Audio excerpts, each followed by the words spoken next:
Welcome to the RavensSpace on YouTube. My name is Jason, and this is RavensSpace Daily, where we talk about Baltimore Ravens news every single weekday. Thank you guys so much for joining me this week. This is the last show of the week. I wanted to say please subscribe to the RavensSpace on YouTube for more great Baltimore Ravens content. I also want to say special shout out to our Patreon subscribers. Thank you guys so much. Without you, this cannot happen. We have 3 great news stories for you guys today. We're going to hop right in with our first one. And our first one is about every NFL team's secret weapon. This comes from the Bleacher Report. And for the Baltimore Ravens, the secret weapon is Crockett Gillmore. They say Crockett Gillmore, and I'll read you guys the blurb they have here for Crockett Gillmore. But just my opinion is I think Crockett Gillmore has enormous potential because he's a tight end that follows the path of the Gronk tight end who was big, can jump, and can run. I do think Crockett Gillmore has enormous potential. I'll read you guys what the Bleacher Report said about him. This comes with one massive screaming caveat. If Baltimore Ravens tight end Crockett Gillmore can ever stay healthy, he has a chance to finally establish himself as a viable NFL pass catcher in 2017. And so they also say how the Ravens depth chart is wide open. There's opportunity for Crockett to actually shine because a lot of the players on the team are old or injured. And so, for example, Benjamin Watson's old, Darren Waller suspended. You have Max Williams who's injured. So right now, the only competition that they think is Nick Boyle, and they think that he'll beat out Nick Boyle because his playing time, he has more physical gifts, and he's actually caught more balls from Joe Flacco. I don't think this is a bad pick at all. I think a tight end can be an X factor. It's harder nowadays, but I think it still can happen. And I do hope that he gives Joe a big receiver because right now that's what the Ravens need, a big receiver to go up and make those tough catches in the red zone. If he can become that, then the other pieces like a Macklin, a Wallace, and a Perriman, and even a Danny Woodhead will all come around him because they're smaller, more quick players. So I'm excited to see him play, and I hope he does become the X factor for the Baltimore Ravens. And let me know what you guys think about Crockett Gillmore in the comments below, and who do you think the Ravens X factor will be in 2017? And this next story comes from NFL.com, and it talks about the breakout players. There's a little bit of a twist to it. It's not just the breakout players they have, it's the breakout players who are going to be late breaking out, which means that while expectations are down for them, that people are already counting them off, they have a chance to still break out. And for the Ravens, the breakout receiver is Breshad Perriman. They think that it could be his breakout year. The article even states that while other players are better than him, on paper, for example, like a Jeremy Macklin and a Mike Wallace, that the physical gifts that Breshad Perriman has far exceeds theirs. And so Breshad Perriman has a real chance to be a strong playmaker in the NFL. I'll read you guys just a little bit of what they said. The signing of Jeremy Macklin appeared to set a pecking order at receiver, with Perriman an afterthought behind Macklin and Wallace. I don't buy it. Perriman's speed has stood out as a pro despite a star-crossed start to his career that has included injury and personal struggles. Again, so basically what they're saying is that this boy is so fast, so big, that it's almost a shame for him not to see more playing time and get the ball in his hands to see what he can do in that open field scenario or even in one-on-one situations running down a field.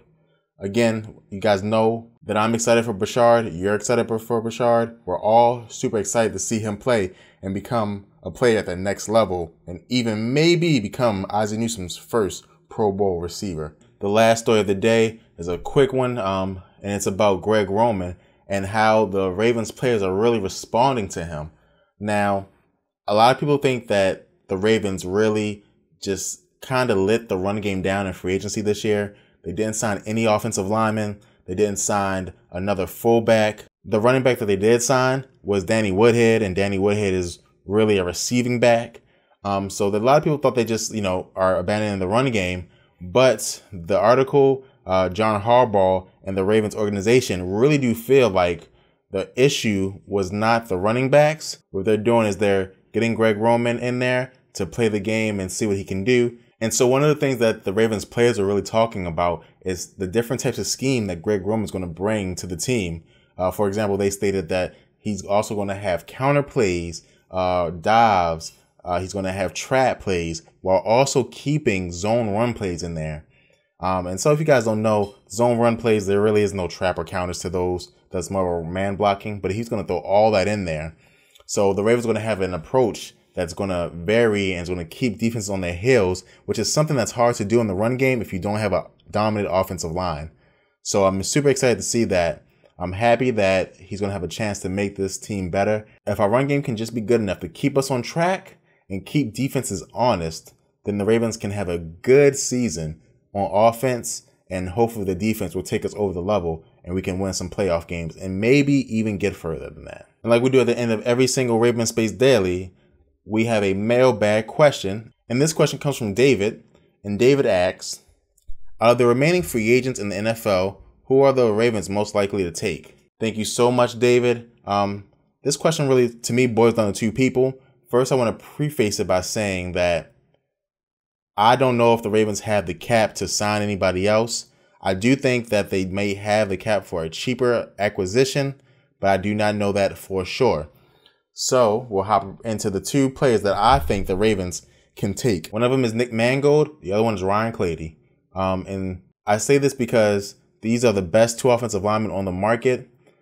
They seem to not be drawing any interest from any other teams except for Baltimore. And I really do think that both can help our team and will be upgrades over the people we have in that position right now.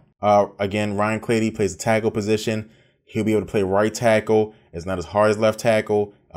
So he'll be going against, lesser pass rushers most of the time. Again, in today's league, Von Miller lines up over the right tackle. Khalil Mack lines up over the right tackle. So, that's tough most of the time. We don't know how other teams will play this year, but most of the time in the past, that's been the case. And Nick Mangold is a smart leader at center. It's less about, in my opinion, your physical ability because you don't pull and different things like that most of the time.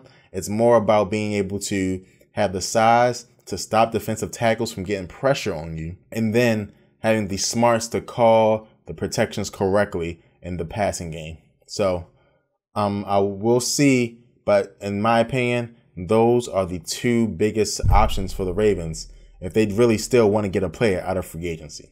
Thank you so much for your question, Joseph. And that does it for this episode of Ravens Space Daily. Thank you guys so much for joining me. Thank you guys so much for watching the videos for all the rest of the week. If you haven't, go watch another video. All of them are great. Thank you guys so much. Please subscribe to the Ravens Space on YouTube. Follow us on different social media and check out our Patreon page. Thank you guys so much, and go Ravens.